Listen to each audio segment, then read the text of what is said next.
Okay, I want to get started because I want to make sure there is time for all of the actual meat and potatoes. My name is Margaret Okada-Sheck. I'm the Associate Director of Admissions here at Harvard Divinity School. I'm so glad to be a part of today's Exploring the Master of Religion in Public Life. The way this is going to go is that I'll be speaking for just a little bit of time on just a general overview of MRPL and the admissions process, and then I'm going to let the panelists all take it away because I think everybody here in the audience is really just more excited to hear from them.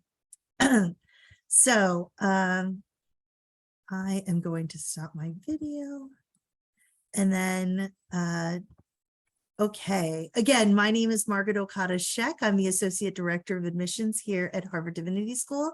Thank you again so much for taking the time out of your busy schedules to join us. So Harvard Divinity School was founded in 1816 and is the first divinity school in the United States, which is non-sectarian or non-religiously affiliated school of religious and theological studies that educates students in both the academic study of religion and in the practical skills needed for leadership in religious, governmental, and a wide range of service organizations. With more than 40 faith traditions represented in the student body, including those who are not religiously affiliated, and more than 500 recurring worship services, HDS is also the most religiously pluralistic divinity school in the world. Our degree programs lead to infinite pathways with alumnus in every field and industry who value ethical leadership, religious literacy, and service-oriented, mission-driven work. Graduates often describe developing skills such as deep listening, ethical reasoning, bridging divides successfully, and navigating difficult conversations as part of their experience. The one-year Master of Religion in Public Life, or MRPL, is a recently launched degree program that enables experienced professionals in primarily, but not exclusively, secular arenas, whose work is focused on having a positive social impact to develop a deep understanding of the complex role that religion plays in their work. The MRPL is the only non-denominational program of its kind in the United States. It provides a way to understand religion in context with special attention to questions of power, peace, and conflict. Through coursework, a shared seminar with other professionals, and a final project that deepens understanding of religion within their fields, students develop the religious literacy to effectively address critical challenges facing the world today. By the numbers, the MRPL is a one-year full-time degree program. We do not offer online programs. Enrolled students will complete 2 required courses, Theories and Methods in the Study of Religion, and the MRPL Religion and Public Life Seminar. In addition, they must complete a final project that culminates in an oral examination and public presentation at the end of the year. The final project can take the form of 1, a portfolio addressing a particular theme at the intersection of religion and the student's profession. 2 smaller papers around 20 to 30 pages in length, or 3, 1 large paper, usually around 40 to 60 pages in length. Shortly, you'll be hearing from the faculty director of the program herself, Professor Diane Moore, in addition to current MRPL student panelists and a special guest. Please feel free to chat any questions you may have about the program final project requirement in the Q&A box for the responses. The application to our degree programs opens every year in mid-September and closes the first week of January. We conduct interviews to a subset of the applicant pool in late January, early February, and release all admissions decisions by mid-March. If admitted, candidates will be notified of their decision around mid-March. So you can see the application components listed here, including the application form and the project proposal. So for MRPL students, we'll complete a final project that engages the topic of religion within their profession. I mentioned earlier what those topics are, and so the project proposal is really intended to get at which one of these forms you're thinking of. What are you seeking to accomplish here within the program and within the time frame of the MRPL? We'll also ask for a resume, which is no longer than 1 to 2 pages, and really includes a chronological list of significant positions held, research, publications, fellowships, academic prizes, or other pertinent experience, extracurricular, volunteer, or other activities, and other service experiences can be really helpful. We'll ask for all your post-secondary transcripts. They just have to be unofficial and just submitted, uploaded straight into our application for admission. We ask for 3 letters of recommendation. For those of, and we ask that 2 of them are academic. And for those of you in the audience who have been out of school for a long time, these can definitely be professional letters from professional sources or mentors, supervisors, and they can, as long as they can speak about your skills and abilities as they would relate to graduate study in religion. So a lot of, perhaps you've done writing or worked on a specific project that might be applicable, critical analysis or research.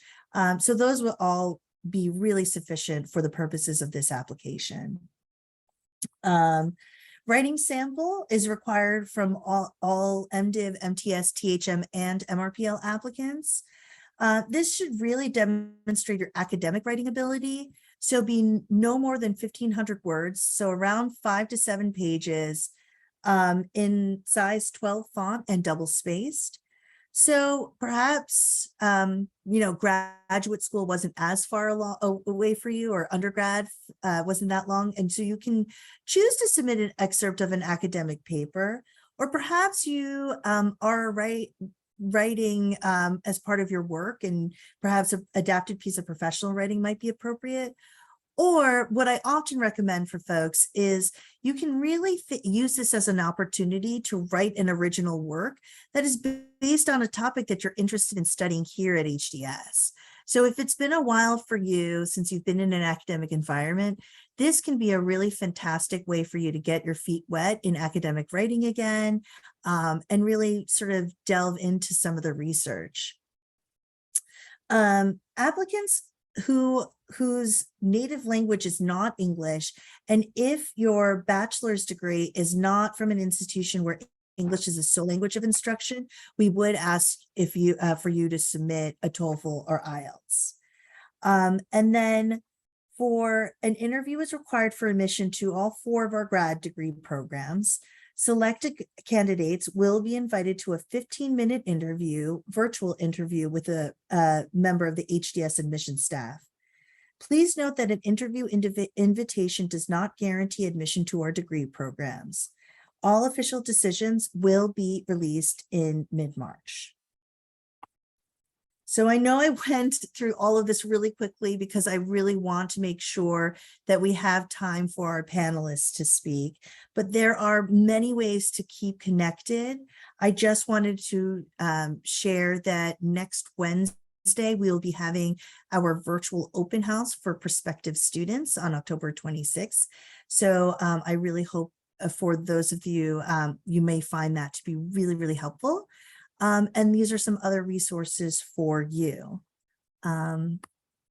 So without further ado, I would love to introduce Professor Diane Moore, who is the Faculty Director of Religion and Public Life and Lecturer in Religion, Conflict, and Peace.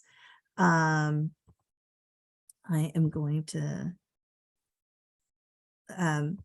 ask her, I'm going to spotlight her now, and then ask her to please introduce the panelists. Thank you all so much for joining us today. Terrific. Thanks so much, Margaret. And welcome to all of you who are here in the room and those of you who will be listening to this broadcast, the recording of this broadcast.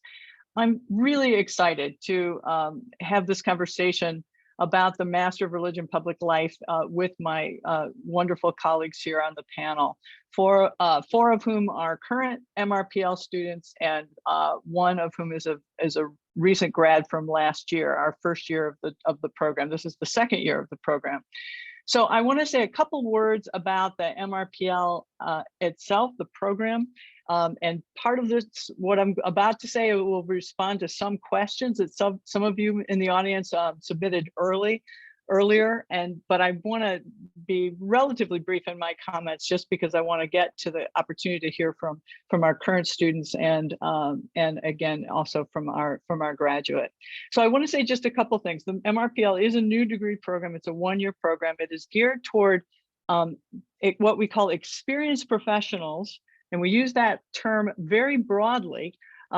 People in classic professions, the former and current professions represented are journalism and law and teaching, artistry, the arts. We've got the tech industry, business. So we have a wide range of representatives of former students and current students. But I want you to think really expansively about professions, because it can also include community organizing.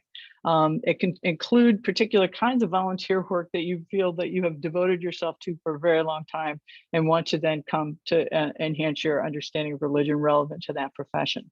But there are two really key things that define the MRPL program and the Religion and Public Life program, of which MRPL is a part, that I want to highlight here, that really gives, that I hope will give you a good sense of what we are trying to achieve here, and to learn if this, what we're doing here is something that you feel like would be compelling for you in your own vocational aspirations. So religion and public life is a very broad field, a very broad framework, but our mission in religion and public life is to advance the public understanding of religion in service of a just world at peace. And I want to highlight that mission statement, which is also relevant to the larger HDS mission statement, but I want to specifically focus it relevant to the MRPL, because what we mean by just peace can be itself broadly defined, but what we're really interested in is attracting people in professions who are doing work relevant to some of the most challenging questions of our time, who feel like that the deeper understanding of the complexity of religion can help advance their own vocational aspirations, relevant to what applicants themselves find or are compelled to think about relevant to just peace building. And that, I want to say, the reason I'm highlighting that is that for us, what just peace building means is that we are literally going to be inviting you into thinking about a paradigm shift about how we view the nature of the world generally, and particularly then through the lens of your profession. So for us, the starting point of our work is to recognize that structural injustices, structural inequities exist, and that they are not inevitable, but they are deeply embedded, and that they're not inevitable, and that structural injustices harm everyone in very different ways, but they harm everyone, relevant to whether people are in positions of privilege or marginalization relevant to those injustices. The reason I want to highlight that is that we begin with that, and because we don't believe they're inevitable, our work is to learn tools and ways to think about religion that are relevant to asking different kinds of questions about those structural inequities, and how we might work together to shift paradigms to think in constructive and generative ways about new ways of being in community with each other, to do work relevant to dismantling structural injustice and developing communities and structures where just peace building can take effect in a way that will be truly transformative. And we know and believe that the understanding the complexity of religion, both in its destructive dimensions, which religion historically has been both incredibly destructive force in human history, but it can also and has also been and continues to be an incredibly generative force.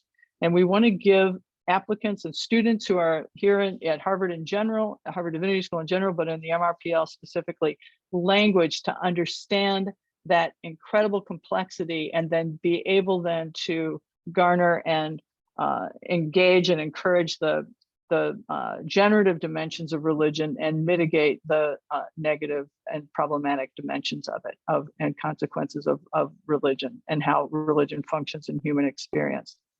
The other thing, so just peace is our foundation. The other thing I want to say is that a deep collaboration defines especially the MRPL, but everything we do in religion and public life. We here at the Divinity School have something that we believe and hope we can offer relevant to how to think about religion in a way that disrupts common assumptions about religion. And that's our contribution with with the purpose of enhancing the public understanding of religion in service of a just world of peace. We really believe that that a better understanding of religion can be an incredibly useful factor in advancing fresh ways and to think about our common lives together. That's what we can offer. We offer the tools and ways to think about religion.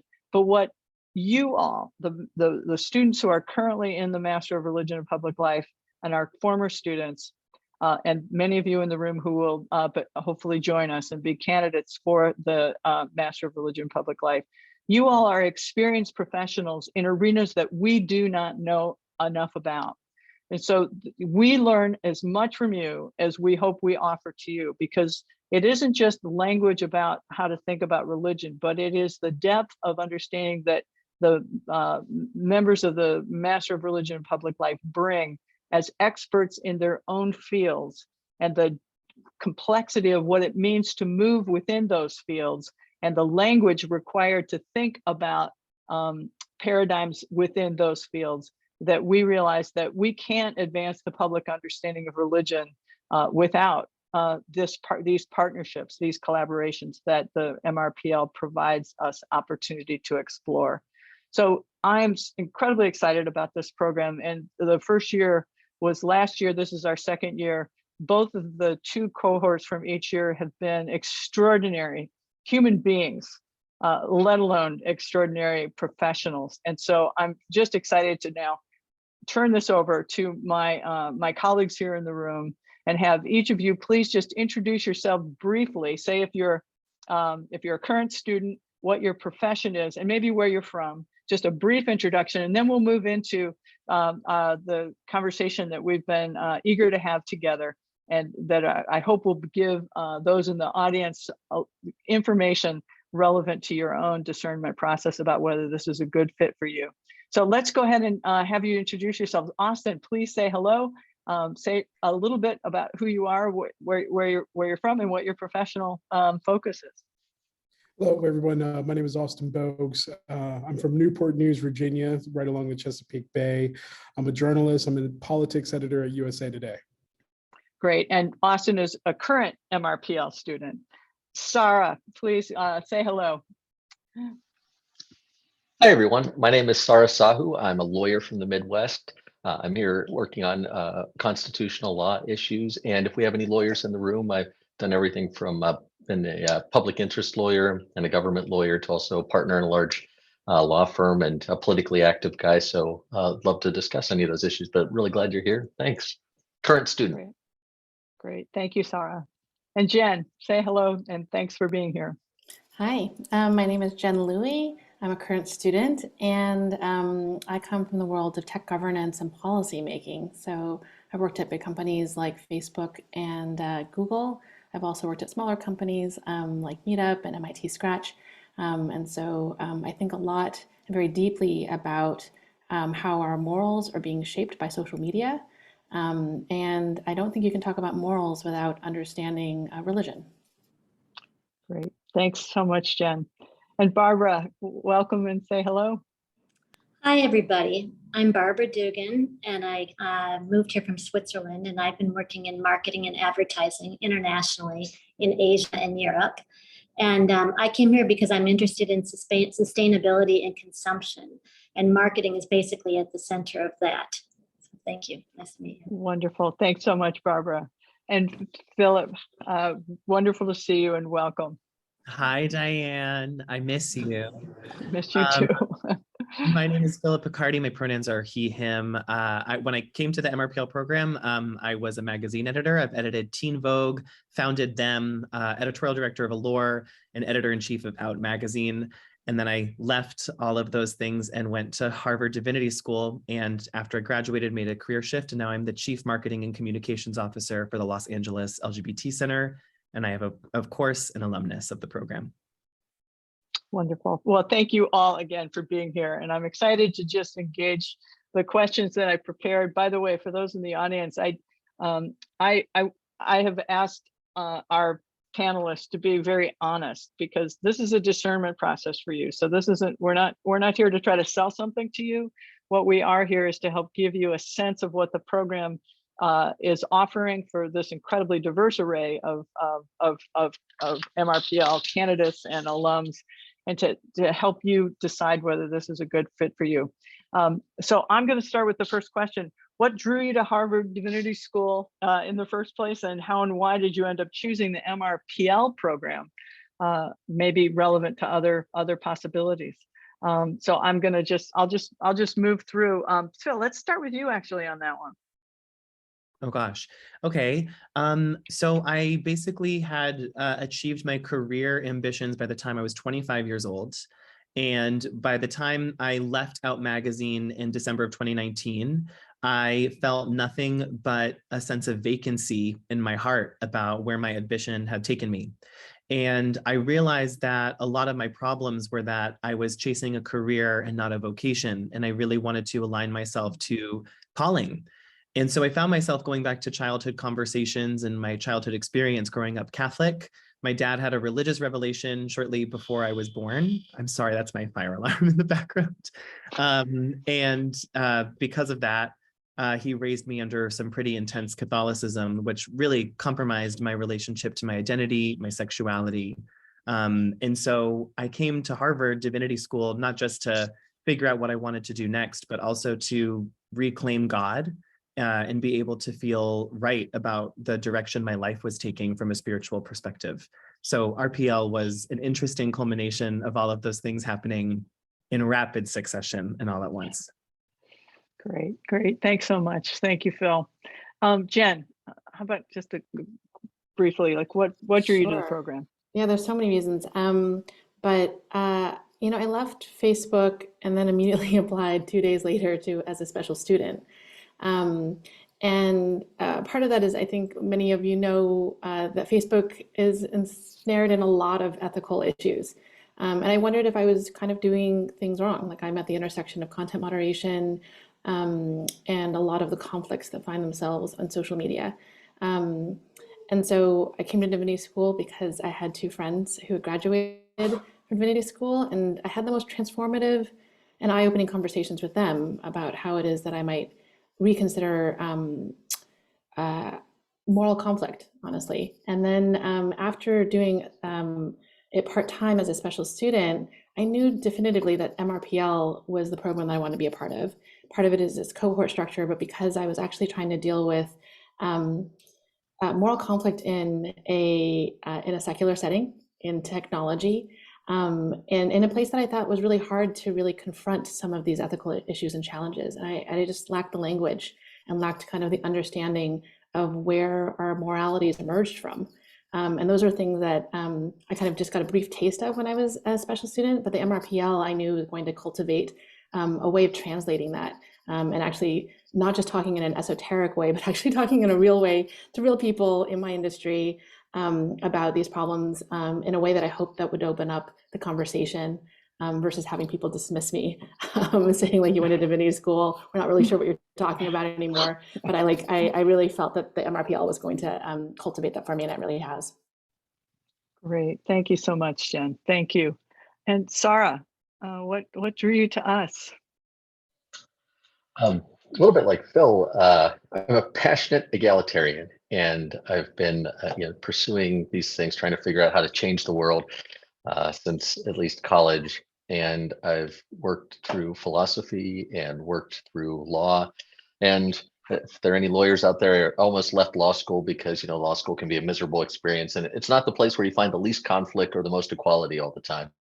But I found the things that I loved in law, and you know, I've practiced for over 2 decades trying to work toward situations and outcomes that I think are more just. And I've done that through business litigation as well as public interest. You know, I've tried a lot of things, and like Phil, for me, it's in some ways run its course. You know, I mean, whether I've been in leadership or, you know, fighting in cases, I haven't seen the kinds of transformation that I'd hoped for. And so a simple 2 words about why I got involved in this program were David Holland, who just happens to be this awesome professor here, who was teaching an extension school course on politics and political life over the course of the last 400 years in America and the role of religion throughout that. And it was an exceptional course. I had very devotional concerns, you know, empty areas of my life. I was looking for more meaning anyway, in terms of how to deal with these issues. And then taking his course, finding out about the Religion and Public Life program, the short version of that is simply this. When I found out that Harvard had this program and would allow us to pursue the deepest kinds of interests and the most important interests that we have in a way that actually fits with our professions, and it can be fit within a year, it can give us tools to go back out and try to do something and try to have it change and make a difference in the world. It was easy to sell in terms of getting the application in, and I was just astounded and really appreciative to be able to become part of this. Wonderful. Thank you, Sarah. Beautiful. Barb, what drew you to us? You're muted. Sorry about that. Having worked in marketing for such a long time and seeing it change so much, I started to get really concerned about the role that marketing plays in increasing consumption. And so during COVID, I started taking a lot of online classes. And I was drawn to the MRPL in particular because I'd been introduced to your work, Diane, and the mission of RPL through a course I took on religious literacy. And the course challenged me to think about religion in new ways and to think about the role of religion and how it's involved everywhere in society. And I started to think about, well, maybe some of these frameworks that we're learning about in our religious literacy course could be applied toward maybe starting to have a little bit more sustainable consumption, and maybe looking at how we market products, and maybe we could have a shift in the way that that's done. And it seems like some of the work I've done recently here is it seems like it's a difficult shift, but I think through a lot of the frameworks that we've been working with, the shifts are possible. So I came here really motivated to explore that and see maybe an area that I could make a difference. Great, thank you. Thanks, Barb. And Austin, what brought you to us? So I spent a career in journalism. About 2 years ago, I had the wonderful opportunity to become a Nieman Fellow here at Harvard as a program for journalists. And I was studying polarization. I had applied for the program right at the end of 2019, beginning of 2020. And long story short, the polarization that's gripped our country has become even more entrenched since then.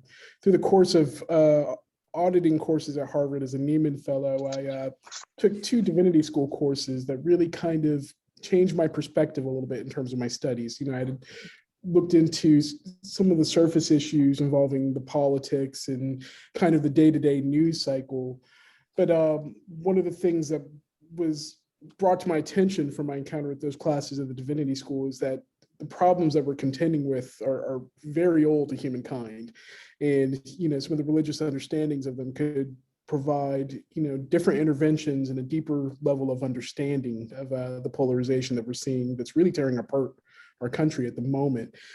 So, you know, from that, I was kind of motivated in having that experience with the Divinity School to come back and spend a year doing deeper study here at Harvard. Wonderful. Thank you. Thanks, Austin. Well, so you all ended up actually combining the first and second questions. unintentionally, but I think that was wonderful. So I'm gonna ask you, actually, I'm gonna combine the next two and see how you want to respond. What did you find, or what did you find for you, Phil, challenging about your experience with the MRPL degree? And what did you find surprising about your experience here? And maybe you can answer both sides. Let's kind of go backwards. Austin, why don't you start?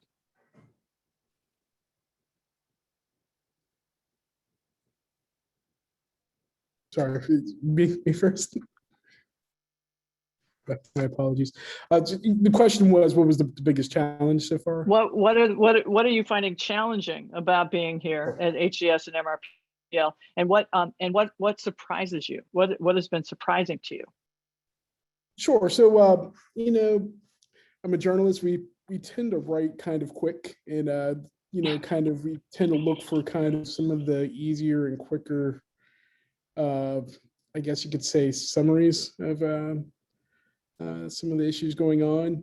The academic reading here is pretty dense, but with that, I think, you know, the more effort you put into it, the deeper the understanding that you get.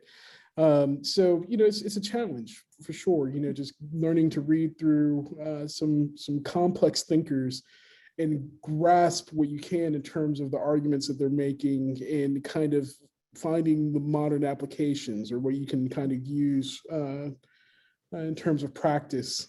Because again, you know, they're casting wide nets, and then you know, conversely, they're also zeroing in really with a lot of granular nuance. So you know, it's a good amount of reading that we encounter every single week, and new thinkers. Surprisingly, the thing that surprised me most is that,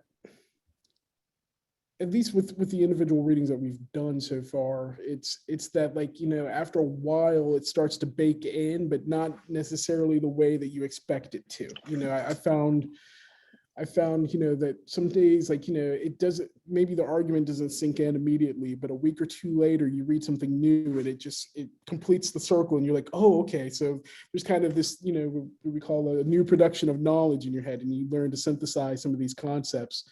So again, it's not a really linear path of learning, I guess you could say. You know, a lot of the stuff, you know, some of it is through repetition, some of it is through, you know, you zigzag along as you go through. But again, it's just introducing you to new ways of thinking, and really kind of challenging some of your previous assumptions. Wonderful. Thanks so much for that. When people are asking me kind of what are we trying to do here, it is the opportunity to be here for a year of study, to first of all have long thoughts, which is hard to do when you're a professional in a very busy environment. To be able to pause, to step back, to reflect, but also if we're doing our work well here at the Divinity School, and I think it basically in any educational setting, but I'll speak specifically about here at HDS and then the MRPL, is that you should emerge with new ways to think what you thought you already knew. So thinking in fresh ways about what you thought you already knew is really the heart of it, not just because that's interesting, but because those fresh ways can become new tools to really move back into the world, to do meaningful work relevant to the incredibly challenging times that we find ourselves in. So thanks for that. It's wonderful compilation. Phil, how about you? Challenges and what surprised you?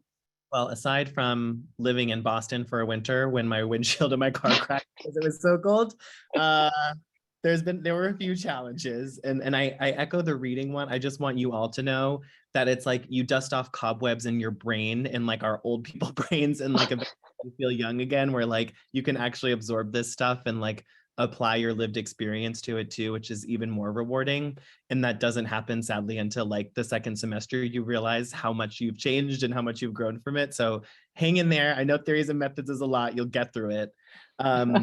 But I think my biggest challenge was with the MRPL framework. You know, I spent the entire first semester really wrestling with it and figuring out if I actually did agree with it. And it was cool to be in a space where I didn't feel pressured to agree with the framework, where Professor Moore guided and facilitated discussions where we could challenge the framework. But it didn't click for me until the second semester, as I'm sure she remembers all too well. Particularly the piece about not making reductive statements and essentialist statements about religion writ large was very hard for me, because I was very much, there under the mission of wanting to reclaim God and wanting to, point out how Christianity was the enemy. And when we make those statements, I didn't realize that I was erasing and causing more harm to the work that, for example, the Black church had done to counteract racism that was justified by white supremacist Christianity, or all of the work that queer clergy members were doing across the nation to advance gay rights.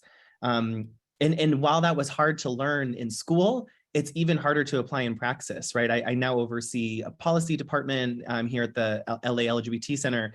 And our movement is very used to saying bad things about religion because, as you all know, religious freedom laws are being used to really limit and curtail the rights of LGBTQ individuals in this country.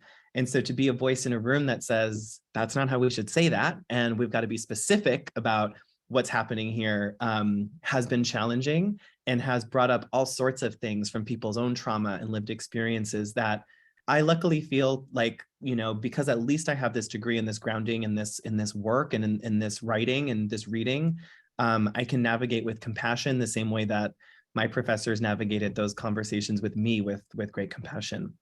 And I think my biggest surprise, to answer the second part of the question, was I really thought I would leave Harvard embracing like Buddhism, or maybe even converting to Judaism or something, anything other than Catholicism. And I left more proud to call myself a Christian and with a greater and deeper understanding of how Christianity has informed my cosmology and my worldviews in a way that encourages me to seek justice in the world for people who don't have it. And I'm very proud of that. Wonderful. Thank you. Thank you, Phil. Barbara. Actually, I agree with Austin regarding the reading, but then if you think about it, this really is, it's a serious master's program. And so that's one thing that I think is important and so you're all in, and that's what we're doing here. But I want to go into something that was a wonderful surprise for me coming here. The level of collaboration and the dedication of the professors in every class that I have. And I really feel like I'm a member of the community. And the professors are all really engaged. I have 5 classes and every single professor is engaged and really motivated to help me succeed. And so that first week of feeling a little bit of imposter syndrome was completely replaced by just the warmth of the professors and the whole community here, and also within the RPL. Wonderful. Thank you. Thank you, Barbara. Sarah. Yeah, to pick up on where Barbara left off, the most wonderful surprise for me was that this place is actually nice. I expected it to be, stuck up and full of conflict and a real just complete pain because, I've been in elite institutions and I've been a lawyer for 22, 23 years, whatever it's been. And I live my life in constant conflict. And that's what it's always been experienced. And, I went to great institutions that had a reputation for being nicer than some of the other ones, but it was just constant conflict. And I get here and the place is very accepting and goes out of its way here, specifically at the Divinity School, I'll say. I mean, I think there's some unique things about the Divinity School and who is attracted here. But the place went out of its way to make sure that everybody was really part of the community and felt included. The professors were extremely down to earth and collaborative, treated us all just like colleagues, continue to do so. And then, just to kind of stem off that, I mean, our fellow colleagues here are all exceptionally talented, not just in this program, but across the board throughout the master's and graduate programs. They're the people who you would expect to find at Harvard at the top program. And yet they're just, to a person, really, compared to everybody who I spend my life dealing with, they're just really pleasant, nice, kind-hearted, warm, generous people who are really just seeking something that's deeply important and meaningful to them and connections with others. And so the most challenging thing for me, seriously, is I still am partly practicing. I mean, I pushed off a lot of my practice or stopped taking on additional work, but I'm still servicing cases. I still have motions to argue, all that kind of stuff. And I literally, it is, I'd rather pull out my back 4 molars than deal with lawyers anymore half the time, you know? And so the hardest thing for me is, you know, sometimes having to deal with some of the less pleasant aspects of the rest of the day to day. And the challenge is going back to it after this to carry this message, because there are really transformative things I think that happen here that you don't expect and that you love. And so then you're always evaluating quite, you know, how you want to continue to put it into practice as you go on. Great. Thank you. Thank you so much, Sarah. And Jen, how about you? Like some of what Sarah said, but I think I expected when I thought of religious literacy to begin with, even as a special student, I was like, oh, it'll help me do my job a little bit better. Like maybe I'll be better at doing counterterrorism work. I'll understand where these conflicts come from, because I felt that religion was maybe at the root of it, right? That you know, religion was placed in the heart of the conflict, and I found myself really utterly transformed by the experience here. I think what was really hard is to confront the areas where I thought I was being good, but perhaps I was being complicit to something that was really bad. And that set me down like all sorts of spirals, but I can't think of a more loving place, honestly, to have to confront some of the complicitness in past really hard ethical decisions than a place like HDS. And to be challenged by it, but it really try to come out of it compassionate, because I felt really hard about it and or hardened about it. And I think that confrontation can feel like that, especially moral confrontation. But yeah, like the readings and the work, it's both rigorous and deep, and I think if one really surrenders to what is trying to be done here, yeah, there's a possibility to really become transformed. I found myself having a real education in social justice in a way that I thought I knew social justice, but I was like, wow, no, I fundamentally did not understand fully. And I still think it's a journey. I still think that there's so much more for me to learn in that. But I knew very little about colonization or decolonization or queering theories or liberation theology, all these things that I thought I kind of knew about, but actually really fundamentally at their heart, letting those things not just be in theory, but actually in practice change me. And that has taken a lot of humility. Like I can't say that this place doesn't can like yeah, it really tugged at a lot of it just made me question my world. It really did. And it made me really question if I could go back into my industry. And now I find with MRPL that I think I can go back, because I would say if you caught me like earlier, I would have been like, nope, this is all the reason why I need to reject my profession entirely. And now I'm like, oh, okay, I'm like kind of coming around to like, can I confront and hold accountability in the spaces and be compassionate about it? And can I hold that in a really loving space? And that's where I see myself turning that corner now. But it's hard earned. Great, thank you, thank you, thank you all. Again, so many things to say, but I want to just continue to move through to invite you to that now share what is one piece of advice you'd offer to someone contemplating the MRPL program here at Harvard. Let's go ahead and start with you, Barbara. It's really funny. It's actually similar advice that I got, and I heard it, but I think now I really know it. Is a year is a very short period of time. So it's really interesting because we're at the midterm of our first semester, which means we're a quarter through the year. And I have learned so much, but I still have so much more work to do. So I think when you come, I think just remember that it's important to just get moving and do everything you can early on. And I think it'll be fine, but I'm already feeling a year is going to be too short and I want to stay. If I have time, I'll say something about that, but thank you. Thank you. Austin. Yeah, I'd also agree. The year will fly by very quickly. Also, look to find housing accommodations really early. So. Yeah, practical stuff. Okay. All right. Good. Thank you. Sarah. Yeah, I guess the good side of the year flying by is that it's really doable for you. So I said my advice is do it, go for it, really try it. And to just echo what's been said, soak it all up, come ready to work and just appreciate everything that will happen very quickly. And then, you'll be right back to if you only have a year in your life for this, then it's great. You'll get the most out of it, but do it. Thanks, Sarah. And Jen.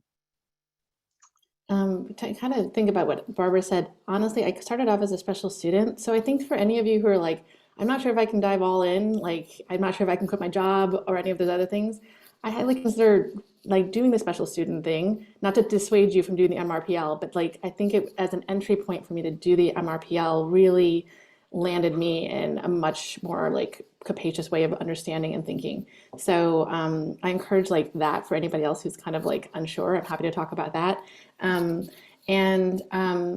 to, I feel like, Professor Moore, you mentioned something like to me, I think like last year about like how this isn't a program just about trying to like survey a whole bunch of religions. It's not entirely like, it's not a pluralistic approach to like just understanding stuff. This is really hard work about like power asymmetries and systemic injustice. And so I think just be prepared that even in your application, you should really think about it through that lens.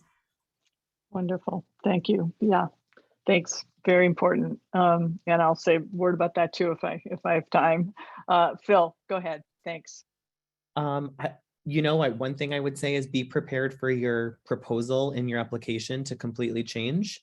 I know mine did in January. Even though I was doing my whole first semester fully committed to my initial idea, it completely changed, and I'm so grateful for it. So definitely be prepared, for that. Come with a fleshed out idea and like a good idea of what you want to study, but know that it may change. And then the other thing is, Dr. Moore opened our semester because we were back after, the worst period of COVID with the Arundhati Roy quote that the pandemic is a portal. And I keep on applying that quote to so many different things.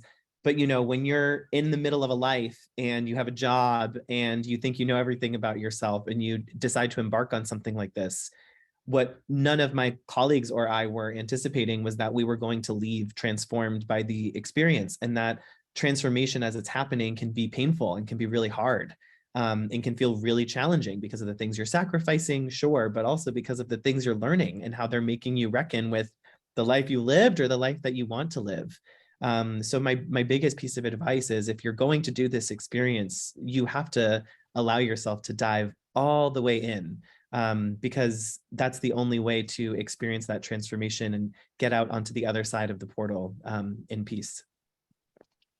Oh, great. Oh, thank you all. It's powerful to hear this and honored to be in these conversations with all of you, honestly. I want to say just a couple quick things. And then we've got a few questions in the Q&A that I want to get to. This is a program that is geared toward, again, but not exclusively, but geared toward people who are in professions or secular arenas who do not have any religious studies training. I want to emphasize that because that is what the MRPL actually supports and offers, and that what we will give you is language through your year here to think about religion in fresh ways, which is kind of referencing back to what Jen was saying. We really are not kind of an interfaith program. It's not, you won't come here, although you can do part of your work to go learn more about Buddhism, for example, or another religious tradition. But if your interest is to really kind of learn about world religions, then this may not be the best program for you. There may be other parts of the Divinity School or other schools that might be more beneficial for you in those aspirations. What we're really trying to do here is think about the power of religion, how the power of religion actually permeates all dimensions of human experience.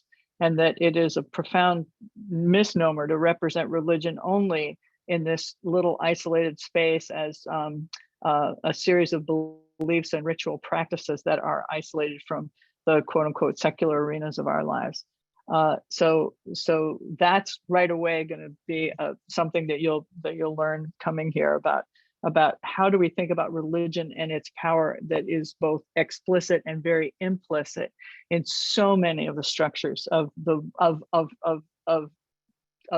Western civilization itself, and certainly of particular national context. So I wanted to say that. I also want to say that the proposals, you are asked to write a proposal. We want to get a sense of how you are thinking about the intersections of religion and what your work is relevant to your own vocational call. And the vocation is very widely represented. But when we talk about vocation, we mean a kind of deep-rooted conviction about the work that you want to do in the world. And if you are fortunate, as I am, and as many in this program and this room are, your vocation is something that also merges with your profession. That is our hope. And then how can we help you do your vocation better through your profession, your vocational commitments to, in a short and too cliche phrase, to make the world a better place. That actually is what we are really about here. And we want to partner with you to help you do your work better, and you coming here will help us do our work better. And that's the collaborative piece. And I will say, not only be prepared to have your proposal change, it most likely will change, because ideally, if you could just do your proposal without spending a year here, you should just go do your proposal. But what you will learn here early on is that you will get new tools to think about religion in ways that you would not necessarily have known before coming here. And so your proposal most likely will change, and that's a good thing. But you need to have an idea of what you want to do here so it can focus your work along the way. And so that when you do want to tweak or change or shift course, you will still have a really clear focus, because this is not a place to just, you'll only have basically 9 to 10 courses that you'll be able to do over the course of a year. And you need to have a focus project to be able that centers your thinking. So you have a clear narrative arc that can help you organize your thoughts and your focus. So I just wanted to say that. Let me just turn to a couple questions here. How important are the specifics of the project proposal and the admissions decision? This is Hunter. How much room is there for exploring project possibilities after admission? Well, I think I just answered that, and I hope in a way that's helpful. And Hunter, nice to see your name here. This is an anonymous attendee. Thanks so much for your time. I'm wondering if there are any current or past students whose profession focused on the visual arts, and what resources might be available for a candidate in that path. One of our last year's candidates, Ellie Duke, is a wonderful visual artist. She's also a journalist, and she ended up combining her work to create both visual culture and explore the implications of what it means to think about visual culture. And it would be a great honor to have a visual artist with us. That would be, there's so many dimensions of what it means to think about visual culture and what visual culture not only represents, but how we as individuals interpret visual culture, that a visual artist would help us do so much more deeply. And so we would welcome an application from a visual artist. Couple questions from Fatima.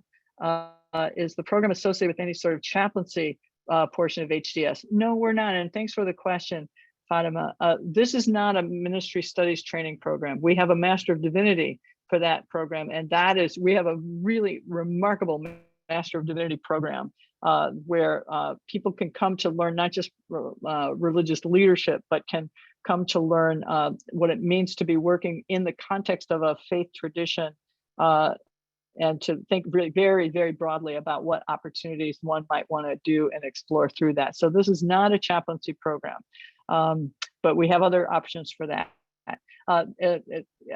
Is this only for individuals working in a secular field? It's not, but it is for people who may themselves be in. We have one of our current students who I wish I could have all our current students here, but we couldn't fit and have a good conversation with 8 people, which is what we would have had. But it was the 4 current students who are here are remarkable. But we do have 2 current students who are not on this call. One is a military chaplain, and one is a pastor. And both of their projects, so they're religious and rooted in a religious profession, but their projects are about the translation of a broader, not just their own religious tradition, but a broader understanding of religion relevant to their fields. So our military chaplain is really thinking about what role can the chaplaincy play in a relevant to the military that isn't just about particular religious assumption, but to expand the understanding of religion itself in the military. So that would be that's a good example. And is there any portion of the program virtual? No, unfortunately. This is an in-residence program.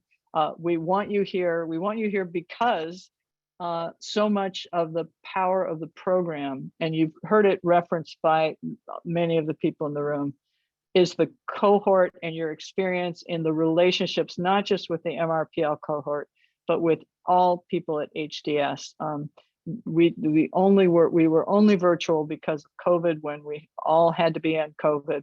But we do require that people live and be here for the year, even though some folks are commuting back and forth. And how many are accepted? That's also a really good question. Thanks, Andrea. And I see, Margaret, you're going to stop us really soon, but let me just answer that last question. The MRPL cohort is intentionally small because it is in the cohort itself is very much a part of the learning.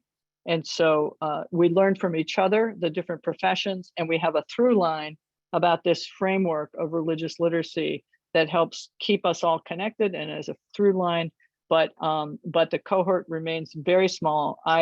You will have the opportunity to work with an academic advisor who you will also work very closely with, who may be another member of the faculty, most likely will be another member of the faculty.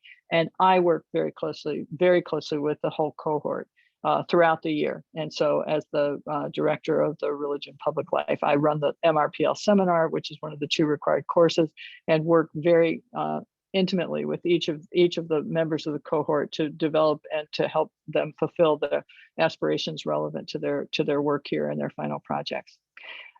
Before Margaret stops me, I'm going to say one more thing. I would absolutely welcome, so please take seriously this invitation, anyone in the room or anyone hearing this recording, please contact me directly if you have any particular questions or just want to talk through what you're thinking about, because I'm very eager to make sure that you understand what we're trying to do here, and it's hard to translate in a venue like this, but also to just help you with your own discernment process, whatever would bring you here.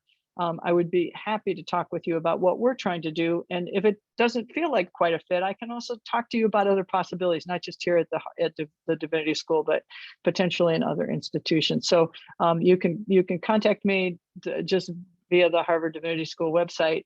My email is there, and I would welcome honestly, just say who you are, say that you saw this introductory session and you had some follow-up questions that you'd like to pursue. So with that, I just want to say thanks to my wonderful colleagues in the room for taking time to be with us.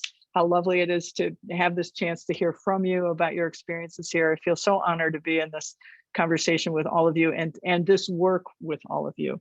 And just want to say thanks for taking the time. And I'll turn it back over to you, Margaret. Thank you. Thank you so much, Diane. Thank you so much to our panelists for your time and for sharing your experiences and perspectives. I was really so grateful to you all. That unfortunately is the end of our program. If anybody has any questions afterwards, please feel free to email the admissions office or directly to Professor Moore. And we'd be happy to answer any other questions or set up some other time to connect. There's also lots more events, both virtual and in person, that are happening. So please check out our admissions events calendar. Thank you all so much and have a wonderful rest of your day. Evening. Bye-bye.